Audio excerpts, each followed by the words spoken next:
I'm very pleased to introduce my colleague, Ginny Braun, Associate Professor in the School of Psychology here at Auckland University. Ginny is well known to many of you and well known internationally for her work on sexuality in the body, including her groundbreaking work on female genitalia and female cosmetic surgery, as well as for her extremely influential work on qualitative research. Today she's going to be talking to us about some new work, the modified vulva, aesthetic labour and a pornified body. It's new and old, shall we say. It's me trying to rethink some of the work I've done and start to think about some kind of new frameworks that we can think about that through. So there will be familiarities and hopefully some differences to those of you who may be familiar with some of my work. I'm going to start with a story around the 19th century British art historian John Ruskin, who was claimed as England's greatest critic and social thinker of the 19th century. But I'm going to focus on his non-consummated marriage to 19-year-old Effie Gray, which was annulled 6 years after they tied the knot for non-consumption. This story is somewhat infamous. Some of you may have heard about it. And according to The Guardian, what really snagged the public consciousness was Ruskin's explanation of why he didn't fulfill his marital duties. It may be thought strange that I could abstain from a woman who, to most people, was so attractive, but though her face was beautiful, her person was not formed to excite passion. On the contrary, there were certain circumstances in her person which completely checked it. These certain circumstances have been the cause of much salacious speculation, and Effie herself was the inadvertent source of the most famous of these. Ruskin, she said, had imagined women were quite different to what he saw I was, and that the reason he did not make me his wife was because he was disgusted with my person in the first evening. From this emerged the canard that Ruskin, used only to the smoothness of classical statues of the nude, was repulsed by the wedding night revelation that Effie had pubic hair. It may not, The Guardian says, rival Cleopatra's nose, but poor Effie has gone down as the possessor of the most famous genital coiffure in history. I would note that that story, that version of events, has recently been questioned and disputed. I'm using that narrative to start the talk, and what I want to do is note an absence in the narrative. There is no conceptualisation that Effie might somehow have removed her pubic hair to appease Ruskin's purported aesthetic tastes, or indeed that she ought to have. The problem is squarely located with Ruskin himself, not with Effie's body or her acts or lack of acts on it. And this locates the story as completely out of time with contemporary Western vulval practices and representational tropes. Indeed, the idea of pubic hair for women, articulated as repulsive in Ruskin's imagined imaginary, has come to occupy that same space, having shifted from the realm of the normal, the just as it is, into the realm of the compulsorily modifiable. And indeed, some people express the same revulsion around any pubic hair on women as Ruskin himself was purported to. For instance, in this extract from a sexual and relationship therapist, he describes a disgust in young men, akin to the disgust underarm hair previously invoked of pubic hair on women.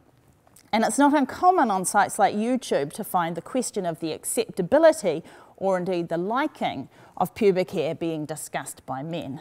And I use this nice little screen grab to demonstrate possibly an unfortunate choice. Or indeed for men to advise women as if caring about our well-being, about the benefits and advantages of pubic hair removal, alongside an articulation of disgust for natural or indeed any pubic hair presence. And this same advice we can find echoed as well in advertisements. This one from Off Wax Bar in Auckland. So pubic hair modification has become normative in the West. But it's only part of a broader package of genital practices for women that over the past 20 years, and probably really only the last decade, have made the modified vulva become the normal vulva. So I'm going to, in my talk, outline female genital modification practices and explore some of the explanations and frameworks around this, and kind of then try and contextualize it in light of discussions of things like pornification. And just want to sort of have a caveat here to note that pubic modificatory practices are not new, and they have shifted and varied across time and culture. My focus here is on a westernized body, and a body that's read and understood by the self and others as female. So a cisgendered female body. And I'm not talking about what might be called traditional genital cuttings or surgeries on genitalia that are deemed abnormal through either not fitting with some purported male-female dichotomy, or inconsistent with one's gender identity, or indeed pubic hair removal as practiced as part of kind of religious mandates. So to sum up pubic hair removal for women, the so-called bikini line removal practice appeared and started to become expected as women's swimwear leg lines heightened. And by my childhood in the 1970s and 80s, I was well aware of the expectation that pubic hair did not show beyond your togs, as I was mortified by my mother's hippie disregard for such a social mandate. But it didn't stop there, and women's pubic hair removal has progressed. In the late 90s and early 2000s, it really ramped up, with the appearance of Brazilian or Hollywood waxes and complete pubic hair removal, captured humorously in over-dramatised fashion in this slide, which a friend posted on my Facebook wall a couple of days ago. There's also been a shift towards the modification of anything that remained, the trimming of hair or even the dyeing of pubic hair.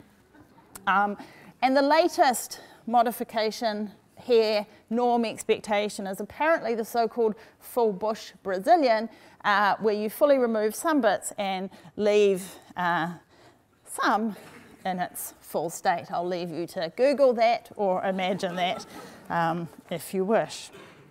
So around 1990, I started to see media accounts of a new phenomenon beyond hair alteration, the so-called designer vagina, appeared in glossy women's and health and fitness magazines. And the stories, which kind of reeked of surgeon PR spin, told a tale of a hot new trend, which transforms women's sexual, emotional, and psychological selves, and opens up a world of sexual pleasure never before known. And the story, which was the dominant story when these surgeries first started to be talked about, made them sound pretty damn enticing.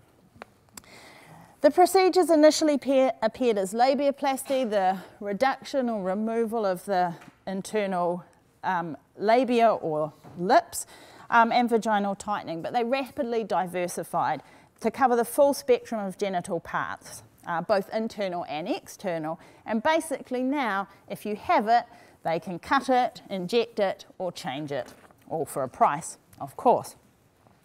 These procedures have been controversial, they've been challenged, and they've been highly contested. And I thought in a nice reflexive moment, I'd show a picture of me contesting these surgeries at a conference presentation.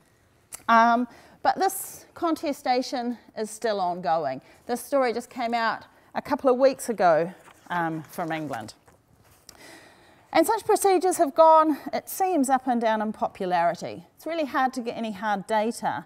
They did appear to rise in popularity, and the public narrative is certainly that they are increasing in popularity, and the data do appear to support that. More importantly, from my perspective, they've become part of this narrative of what you could do if you didn't like certain aspects of your genitalia. Alongside these, certain other modificatory trends, I use that in scare quotes because we shouldn't rush to claim trends, although the media tend to do that in these things. But other practices have appeared, made a buzz in the media for a while, been promoted, and so on. We've had vajazzling, which relies on a pubic hair removal complete process in the first place. We've had labial dyes. This is an interesting instance where Cosmopolitan took a critical take on this with its WTF. I assume you all know what that means. But this cluster of material and representational practices suggests to me that over the last 2 decades, and really in the last decade, the vulva has shifted ontologically from one object to a quite different object. From a body part that just was, even if it occupied an uneasy space somewhere at the intersection of sexual desirability and repulsion, and a body part that often involved some anxiety in those who had them, that something might be wrong, that something might not be quite right, has shifted to a very different vulva. Now, I would say that the vulva ontologically is always never quite there, never quite finished, never quite fixed, never just, always potentially improvable. But more than this, we are at a place where there is some sense of it as something that should be modified, something that needs to be considered, thought about and changed or not. I would argue that we now have a norm of vulval modification, and no longer can we as women just not worry about it, not think about it, or do nothing about it. And the we, I guess, I refer to here is not necessarily those of my generation or older, but younger women. There are many different explanations we can give around vulval modification practices, both representations of them and the actual material practices themselves. So what I'm now going to do is focus on some of these. And many come from a critical theory framework and don't assume a single unitary subject who operates consciously and rationally, and nor do they provide a nice, simple, tidy causal package. So like Nicola, I'm arguing for a complicated and, in some senses, a messy explanation and way of thinking about this. By far, the most common explanation you encounter in personal narratives and popular cultural accounts is around personal choice. Oh, we've gone backwards. The choice explanation situates women's acts within a framework of post-feminism and situates what she does with her genitals as an individually decided on choice, and one based on her own motivations and preferences and desires, etc. The acts reflect a feminist liberation and an act of empowerment, a doing of it for one's own pleasure. And if it's her choice, how can it be anything but liberating? I want to kind of question some of this. I want to provide a really brief example about the ways in which pleasure becomes entrenched in this narrative around choice, and unpack a little bit the language of grooming around pubic hair. And this language is rife, but if we start to unpack it, we can ask questions. Grooming situates pubic hair as both somehow a natural practice, evokes evolution and animal grooming practices and so on, but it also invokes the idea of culture and of being groomed.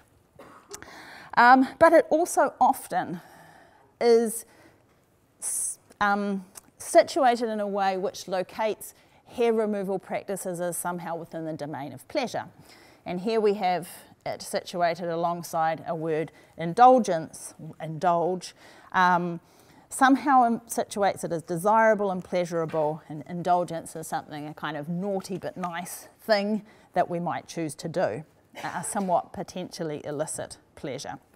It's only a tiny example, but I wanted to highlight the need to pay attention to language and to how realities get subtly reinscribed through the words that we choose. And I know at least one of my former students who's worked on hair with me now is going to be sitting here nodding, going, she always objected whenever I used the word grooming. Choice explanations, which are captured in ideas like grooming and so on, are contrasted with arguments around conformity to norms, and at the most extreme these fall into kind of cultural dupe models where the person just does what they're told to do by society. Such models are rightly, I think, resisted. They're far too simplistic, too limited, too lacking in any kind of individual agency. But what I want to kind of highlight in relation to these is the idea of norms and of cultural representation intersecting with individual desires and working to produce aesthetics, to produce desires, and thus being an impossible to extricate part of any individual choice. And that kind of ties in with the sorts of things Nicola was talking about. And that is where I want to start thinking about and talking about pornography as part of this and as a particular cultural influence in this cluster of influences. There's much cultural anxiety around pornography, as well as Nicola's highlighted, much celebration of it and certainly much consumption of it. Although I do want to note the idea of pornography as a single thing and it is problematic, but let's just bracket that off so I don't have to say that every time. There's repeated reference to the spread of pornography imagery and activity into mainstream representational practice. For instance, British journalist Zoe Williams' argument around the pornification of the high street. And there have been concerns about the influence on sexuality and sexual practices. And I'd note also that that term pornification is sometimes used synonymously with sexualization or objectification, or as some kind of extension of those concepts, and has also been critiqued for not being specific and clear enough conceptually, but that's all. I'm just going to leave that all over there. What I am interested in is considering the modified vulva as possibly part of a pornified, that is, an influenced by images and desires that emanate from or are key representational tropes within pornography, part of a pornified female body. And I think we can locate it as that if we hold a sense of troubling the concept at the same time. From early on, pornography has been seen as a key aesthetic influence on the modified vulva. So one of the first promoters of female genital cosmetic surgery, David Matlock, from his earliest interviews and interviews with other surgeons, highlighted and claimed that pornography provided the aesthetic that women wanted. And women themselves also reported this kind of thing in early media stories. Dr. Matlock talks about the vulvas that he creates as Playboy pretty. And some women and some surgeons indicate this as positive, and porn is simply providing access to aesthetics. But others articulate a different relationship expressed by anxiety and difference, and an understanding of what we might call the porn vulva as the most desirable vulva around. And I want to I pulled out a few quotes from one claimed 16-year-old virgin writing a question, a concern, into a website. And she writes of her aesthetic distaste at her vulva, which doesn't resemble what she's seen in pornography, and the intersecting links between her affective state, her anxiety, her distress, and sexual pretension, and her claim or desire for future alteration. This kind of example here reinforces the suggestion that pornography offers a reference point, offers an influence around desires for genital modification and women's genital anxieties and modification practices. But it also troubles the idea of a simple cultural dupe. She is a far more complex and situated subject than that narrative allows. She is a subject with some agency. She is working through a complex situation. And I'd also note that although we cannot establish any causal link, research has also kind of paralleled disappearances in pubic hair in pornography alongside the kind of shifts in cultural practices at the same time. And this is one study which looked at Playboy centerfolds from when they first appeared and the dramatic shifts that you got in what was displayed from 2000 onwards. So the modified vulva, I think, can be situated within a sense-making framework where the female body is understood as already implicated within representational regimes that are typical of certain pornography, among other things, and as something to be worked on, shaped and performed to create an aesthetically desirable vulva. I think where it can be understood as pornified, if at all, is that it has come to be situated as a body that should now, as a body part that should now be aesthetically appealing, whereas previously it could just be. Not that that didn't carry anxieties anyway. And all this within a neoliberal and effective regime of self-work and a complex nexus of individualism and conformity, where aesthetic desires and practices are shaped consciously and unconsciously, cognitively and effectively. And that really kind of brings me to this idea of aesthetic labour that I want to talk about, but I want to digress very briefly to talk about another framework of explanation, which is commercialisation. And I want to note this. I'm going to have a drink.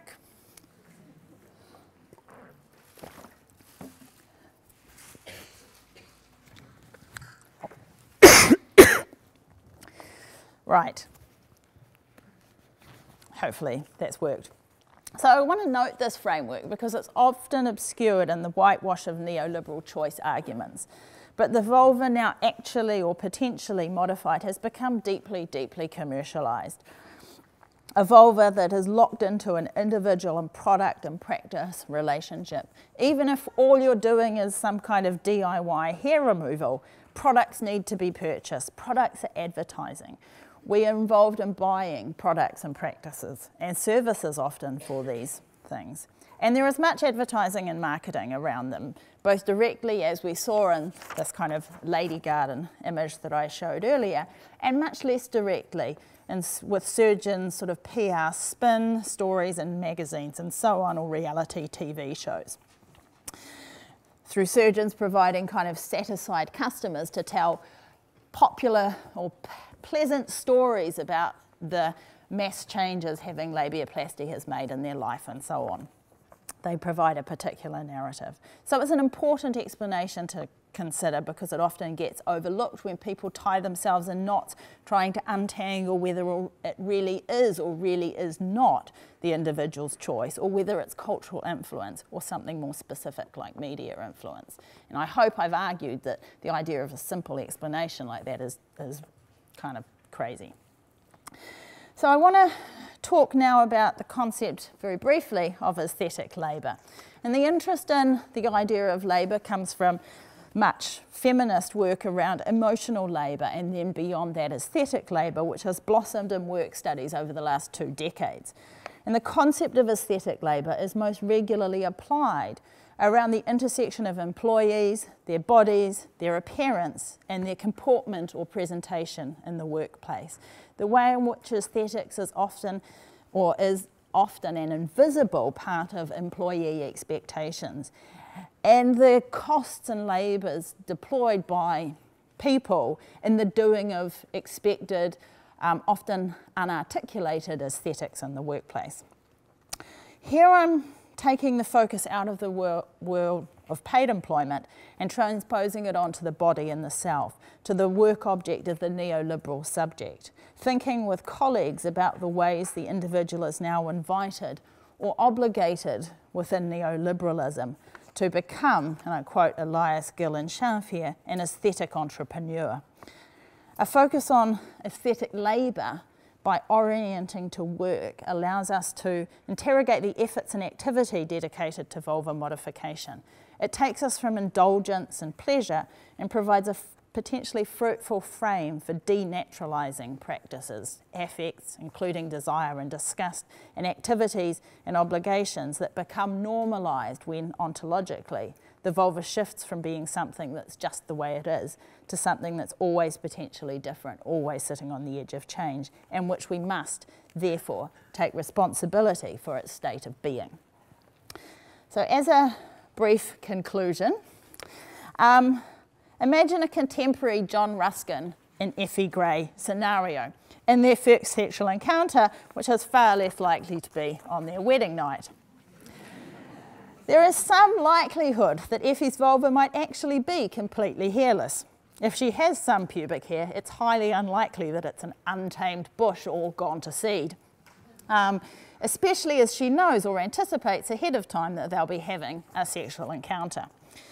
There's some anecdotal evidence of women's concerns about pubic hair related to childbirth. You can read threads on what should I do with my pubic hair before I go to the hospital. Or in medical encounters. We might reasonably assume first sex with a desired partner would involve some aesthetic labour on the body. And I'm thinking here of Caitlin Moran's humorous account of body preparation before going out to pull in her book, How to Be a Woman. Or in my research, where women have similarly expressed concerns about the need to prepare the vulva before they go out on a date where they think there might be a sexual encounter. So Ruskin's aesthetic tastes, formed at least in part through his immersion in representational tropes of female bodies, which probably now include pornography, would quite probably be met by Effie's vulva, and some kind of sexual encounter would probably ensue. So it's probably a happier story for the two of them. Both coming to this encounter, Ruskin and Effie would probably both understand her vulva to be a site of modification, and rightly so, and that it should be modified to fit both their aesthetic preferences and to play with and explore these. If Effie, for instance, didn't like her labial appearance, some surgical solution might be considered, even if it were dismissed. Ruskin might feel some entitlement to comment if he didn't like them, or vice versa, and that might not be met with the breakup of the relationship. And I'd note also that Ruskin's own genital region might also be a site for modification. I haven't mentioned men, but it's quite likely that his pubic hair would also have been altered. He's less likely to have opted for some surgical thing, but he may, if he had fears around performance, have involved some temporary pharmaceutical modification. Where there is logical continuity is in the idea of some kind of cultural influence on aesthetics. And one of the things that has changed in the current context is the permeation of pornography and probably pornographically informed representational modes into the everyday worlds of many, many people. And thus, at least in some complex way, into our aesthetics and our affects. What I hope to highlight is how this can start to become normal. And that unsettling it through questioning it, through showing how it has been different, demonstrates that meaning and practice are not fixed, not concrete, and are always potentially open for change. Thank you.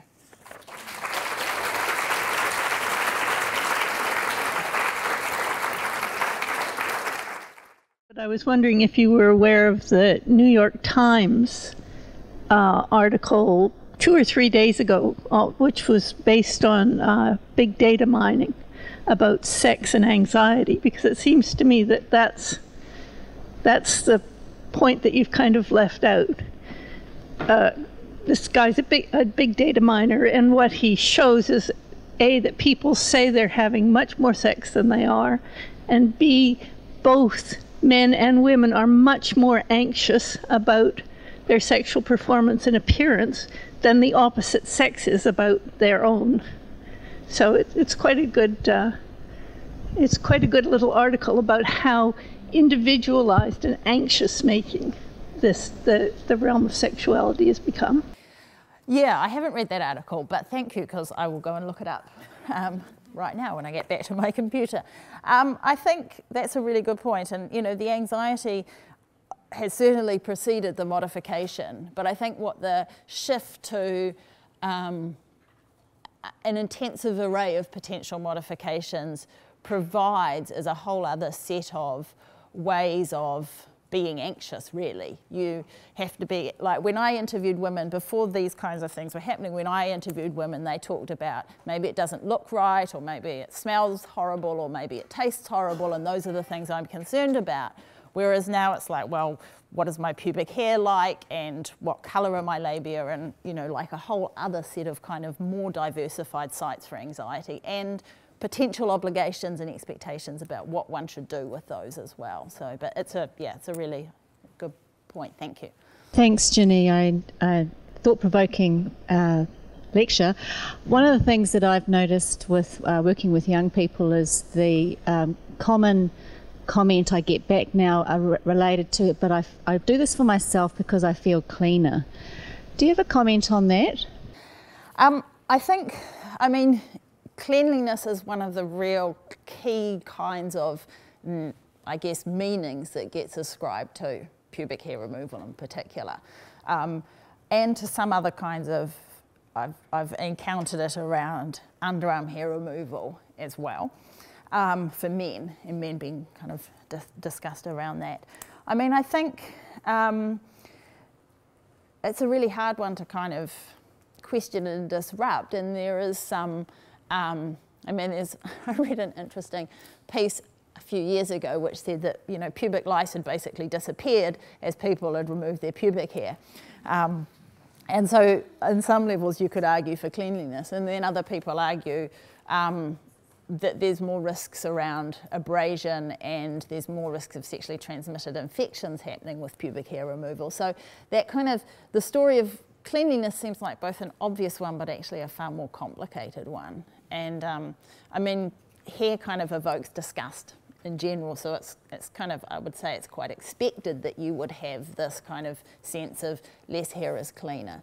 I mean, I know that's not fully answering your question, but I mean, it's not surprising to hear that. I guess it's come through, you know, trying to get young people to think critically around why they're doing some of the things that they're doing and how they're being influenced and those sorts of things. But then I've also noticed that that comment is coming from older women too, who have, you know, supposedly, I would assume, been clean, you know, while they were younger, and then suddenly feel like they're not. So I think it's interesting the way, again, that we've been manipulated through advertising. Yeah, I mean, I think, you know, we can talk about young people because it's easy to see them as kind of totally situated and totally influenced by culture and think of ourselves as somehow out of that. And we have multiple different reference points, but our aesthetics and our ideas are still constantly being shaped and influenced.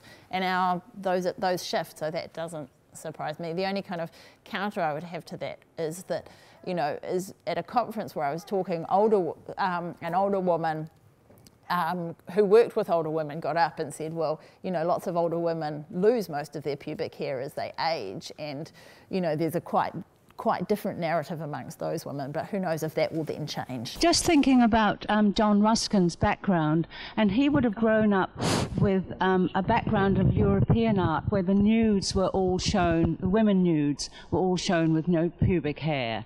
So I guess that might have been quite a shock for him if that was all his experience of women's bodies. So it seems like it's not a completely new idea. And John Berger was writing about this in the 70s in his book Ways of Seeing. And I think he linked the showing women nudes without pubic hair, he linked it with hair being a sign of strength and virility. And he linked it with the story of the character whose name I can't remember in the Bible, who had his hair cut off and he was emasculated. Yeah, no, absolutely. I think it's interesting, and there is quite a lot of discussion and debate about what shifts to pubic hair removal kind of represent symbolically, representationally. I think it's too simple to just sort of say it's an infantilization or it's that sort of thing. But certainly hair and traditional certainly within Western cultures, a kind of masculinization of hair and a feminization of lack of hair. But I don't think prior to much more recent times that there had been a kind of expectation around pubic hair removal, just a kind of representational difference maybe. But it's interesting, thank you. Jenny, I'm just wondering, in your research, you have come across the references to the sort of infantilizing, touching a little bit on what the previous questionnaire had asked, the infantilizing of the pubis. I remember, or Michael will be aware of this, a few years ago, there was a case of a GP in Melbourne up on multiple sex charges, and part of his written evidence before the court was that he enjoyed his women patients who had no pubic hair because it made him think of little girls. Now this must be quite common for those who are struggling in the area of sexual attraction to children. They come across a vagina that's hairless. Any sort of overlap, intersect there that you've come across? It's a really good question, and there is a lot that's going on. But what it doesn't do so much is disrupt the mainstream so much. But both Nicola and I have been engaged with an organisation called the New View campaign, which has had kind of critical and creative responses to the rise of female genital cosmetic surgery, including there's a sort of a video, a satirising video that you can see online called Dr. Vijay. It's worth looking up. I will tweet a link later. With the Sexual Politics Now hashtag. And I think, you know, and there's lots and lots of kind of little pockets of responses. In London, there's been last year or the year before, or even both, you know, public sort of street protests and campaigns and around kind of like anti those sorts of things. But I think to me, some of the most disruptive things are about getting those kind of narratives into the mainstream and disrupting, but it's really hard. And it doesn't have as much impact as something which is absolutely pervasive and, you know, spreads kind of broadly and culturally. So I think you just have to keep talking and doing, and from, you know, and talking to lots and lots of different people, so lots and lots of people are engaged in a kind of critical conversation that disrupts it. I think it's really important around the surgery stuff to work within the broad framework of medicine and try, like those British surgeons are doing, and try and change the conversation that's happening in medicine, because within medicine there's a lot of discomfort about those sorts of things, and medicine itself is complicated between those who have very different models of medicine, you know, for profit, private, whatever the patient wants kind of models versus public good, and a whole lot of positions in between. So I guess I totally agree with your kind of comments or questions and concerns, but there's lots happening, but it's happening in pockets, and it's small. But hopefully it makes a difference.